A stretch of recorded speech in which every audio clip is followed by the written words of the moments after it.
crystal glasses, the shimmer of chandelier light bouncing off the polished marble floor, and the thick perfume of wealth that coated the room like fog. Madeline Carter balanced a tray of champagne flutes in her trembling hands. Before we begin, drop a comment and tell us what would you do in this situation? Be honest, tell me in the comments below. We read every comment. Let's begin. Her heels wobbled slightly, not from instability, but from the sting of humiliation. She wasn't a waitress. She wasn't the help. She was the bride's future sister-in-law. But her family had made it crystal clear, tonight, she was nothing more than a servant. Make sure you refill the bridal table first, her mother hissed in her ear, brushing past her in a navy gown worth more than Madeline's monthly rent. And smile, Maddie. No one wants to see a bitter face around champagne. The tray almost tipped when her brother Brandon's voice rang out. Hey Mads, don't forget to serve our beautiful bride first. She gets the royal treatment, you know. Unlike some people. Laughter followed. Mocking, sharp. The kind that cuts you and leaves no blood.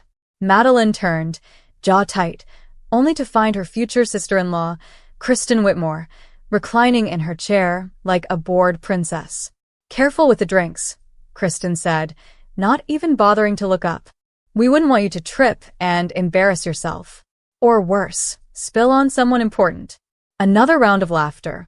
Madeline's cheeks flared, but she bit down her tongue so hard she tasted blood. She kept her eyes down, set the glasses neatly on the table, and walked away. She'd promised herself she wouldn't react. That's what they wanted. That's what they always wanted. Be silent. Be small. Be beneath them. She walked the perimeter of the ballroom slowly, keeping her distance, head bowed. But inside, a fire raged. And that fire had a name. Damien Blackwell. She hadn't seen him in 6 months. Hadn't heard a word since he disappeared from her life with nothing but a whisper of a promise that he'd handle things. She doubted he ever would. He was untouchable, CEO of Blackwell Innovations, America's youngest tech billionaire, and the last person her family ever expected her to be linked to. They thought she was broken, disposable, a girl who could barely keep her life together after her father's death and her mother's cold betrayal. They didn't know the truth. They didn't know that she had married Damien Blackwell in secret. They didn't know the papers had already been filed. They didn't know that the man they all worshipped on the news, the man they'd have killed to meet, was hers. Until tonight. Because just as Madeline turned the corner of the ballroom to refill her tray, a silence cut through the music. People turned. The whispers started, quick and frantic. Then the doors flew open. A man in a tailored charcoal suit stepped inside, shoes echoing like thunder. Damien Blackwell, stoic, towering, and furious. Every conversation in the room died. Every eye followed him as he scanned the space like a predator zeroing in on his prey. Then his eyes found her. Madeline froze. He walked straight through the crowd, past guests, past the bridal party, straight to her. And then, in front of her entire family, before the bride could blink or the groom could speak, Damien took Madeline's hand, pulled her close, and whispered, "I'm sorry I'm late, love." Then he kissed her. Gasps echoed. Glasses slipped from hands. Somewhere, someone choked on their drink. But nothing compared to what he said next. Still holding her close, Damien turned to face the silent, horrified crowd.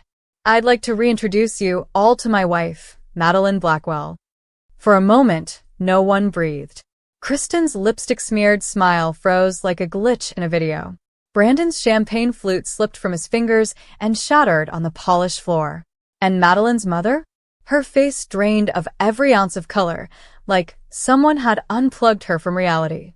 Madeline, however, didn't move. Her hand was still in Damien's.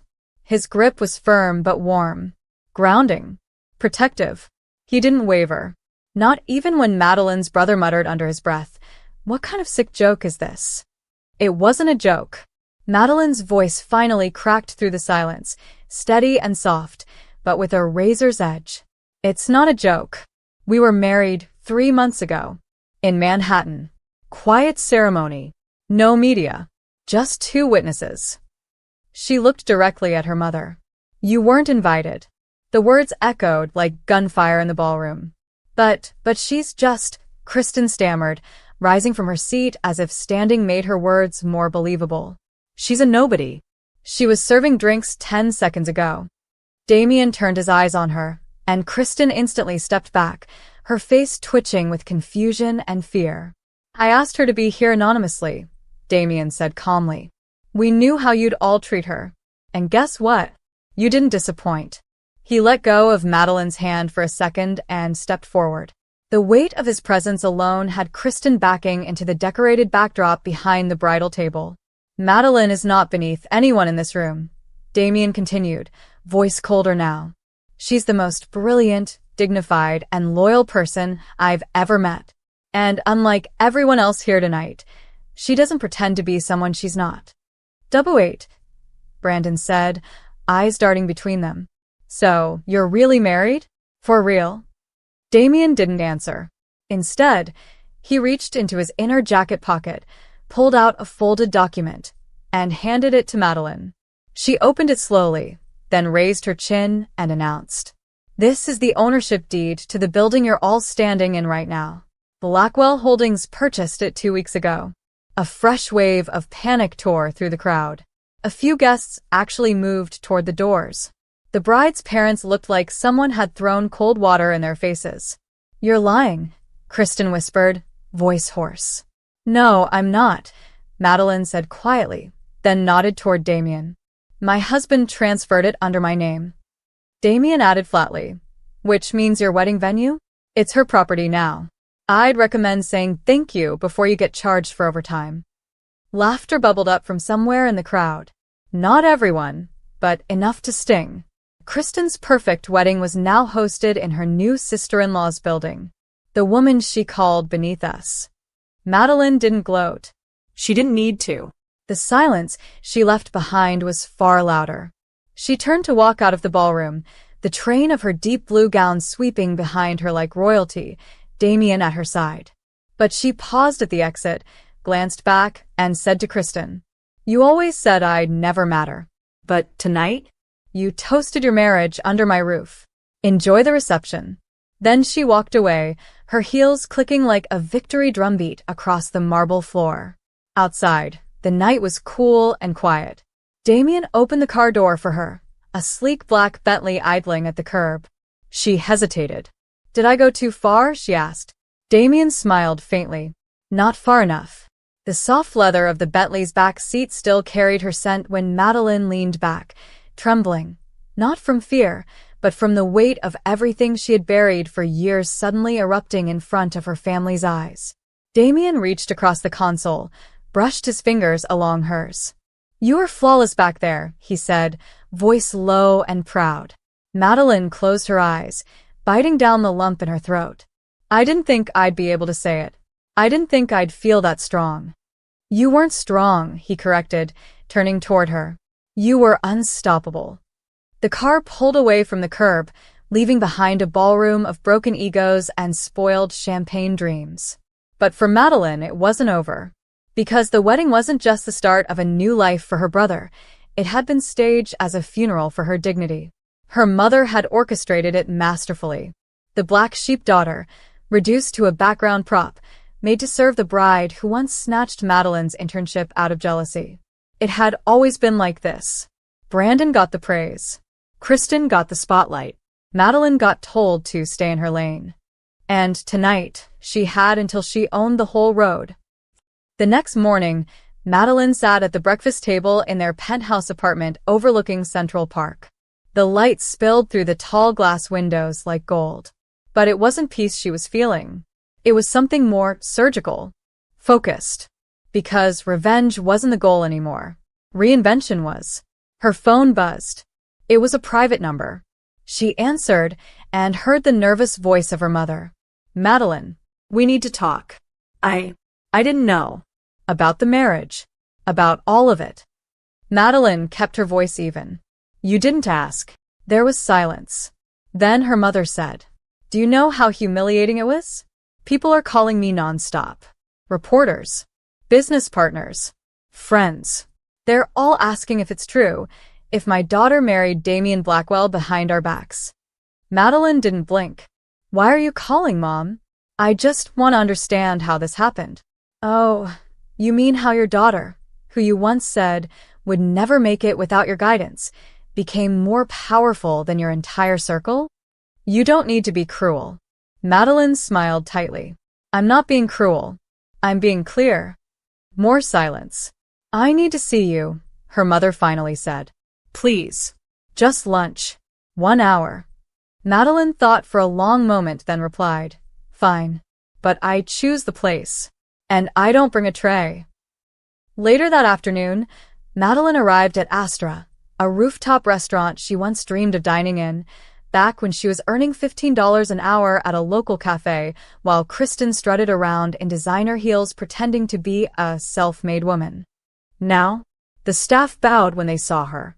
Mrs. Blackwell, the maitre d' said, Your table is ready. Private terrace. Madeline's mother was already there, dressed elegantly, but clearly shaken. Thank you for coming, her mother said quickly. You look different. Madeline took her seat with grace. I am different. I just wish we could have been part of it. You had your chance, Madeline said calmly, pouring herself a glass of still water. Many, actually. But every time, you chose to shame me, diminish me, serve me last at the table you all feasted at. I never meant for it to get this far, her mother whispered. But it did, Madeline replied. And now the roles have shifted. You're not above me anymore. You're not even beside me. You're behind me. Her mother blinked back tears, but Madeline didn't flinch. Not anymore. I'm not here to fight, her mother said softly. I'm here to ask, is there any way we can repair this? Madeline looked at her for a long moment. Then, gently, she said, You can start by apologizing. Not for yesterday, but for every yesterday before it. That night, as Madeline stood on the balcony of her home, Damien wrapped his arms around her from behind. She called, didn't she? He asked. Madeline nodded. She wants to make things right. Do you? Madeline looked out at the skyline. I want to be right with myself first. He kissed her temple. Then you already are. And behind them, on the table, lay the deed to a new nonprofit Madeline had launched that morning, focused on empowering women from fractured families. Because her story wasn't just a twist of fate. It was a blueprint for something bigger. The sun had barely risen when Madeline stepped into the raw concrete shell of the downtown office space she'd just acquired. The air still smelled of sawdust and drywall. Workers moved around her with curious glances, none of them recognizing the billionaire's wife in her rolled-up sleeves and faded jeans. And that's how she wanted it. Because if there was one thing Madeline had learned, it was this. Power doesn't have to scream. It can walk in quietly and change everything. This office wasn't just a workspace. It was ground zero for the organization she'd secretly begun building 2 years ago, long before Damien, before the marriage, before the world noticed her. It was called Reclaim Her, a nonprofit aimed at giving women from neglected families, abusive relationships, or discarded lives a second chance, education, shelter, jobs, dignity. The irony wasn't lost on her. Once, her family made her feel like a burden. Now she would build a foundation that would help women carry the weight they'd been forced to bear alone. And she wasn't doing it out of spite. She was doing it because no one else had done it for her. Meanwhile, news of the wedding reception incident had gone viral. Some guest had filmed Damien's arrival. The kiss. The announcement. The bride's shocked face. The moment Madeline declared ownership of the building. Within 24 hours, the clip hit 2.7 million views. Comments flooded in. She owned the room, literally. From serving drinks to serving vengeance. That wasn't a wedding. That was an awakening. Madeline didn't read them. Not often. But she felt the ripple through her daily life. Requests for interviews. Invitations to gala events. Brands wanting her to speak at female empowerment panels. She turned them all down. She hadn't done this for applause. She did it because she was done apologizing for existing. Then came the call from Kristen. It was unexpected, unwelcome, but not surprising. Madeline answered. I hope you're enjoying all the attention, Kristen said, her voice already tight with venom. Congratulations. Really? You hijacked my wedding, my day, and made it your comeback story. Madeline paused, then answered simply, "No one forced you to humiliate me in front of everyone. You're just bitter because I married Brandon." Madeline laughed, a quiet, tired sound. "Kristen, I'm married to Damien Blackwell. Do you really think I'd waste energy being bitter over you? You think money makes you better?" "No," Madeline said flatly. "Respect does. Integrity does. And you've got neither. You were always jealous of me." "I pitied you," Madeline corrected. "Still do." And with that, she hung up, because not every chapter needs closure. Some need to stay closed so you can write better ones. Later that week, Madeline hosted the soft launch for Reclaim Her. It wasn't extravagant, just a small rooftop gathering with soft lighting and a live acoustic performance by a young woman who had once been homeless and silenced. Now, she stood at the mic with tears in her eyes, singing with strength Madeline could feel in her bones. After the applause, a reporter approached her quietly. "Mrs. Blackwell, may I ask what inspired all this?" Madeline looked out across the skyline and said, "I was once told I'd never be more than background noise. That I was meant to serve others, never lead them. They were wrong. And I'm not here to be seen now. I'm here to make sure no woman ever feels invisible again." She turned back to the reporter with calm fire in her eyes. "They tried to erase me. I used that silence to build a voice that echoes louder than they ever imagined." That night, Damien watched her from the doorway of their bedroom as she read emails from women across the country, each one thanking her, each one pouring their broken stories into her inbox with hope. "You okay?" he asked gently. Madeline looked up, her eyes wet but shining. "I'm more than okay." And for the first time in years, she wasn't surviving. She was becoming. A week later, Madeline stood in front of her childhood home. Same cracked driveway, same rusted gate, same silence from the windows. Her mother had asked her to come, just to talk. But Madeline already knew. The shame from the wedding, the gossip, the power shift, it had finally sunk in. She rang the bell. No maid answered this time. Her mother opened the door herself, in a worn cardigan. "Come in," she said softly.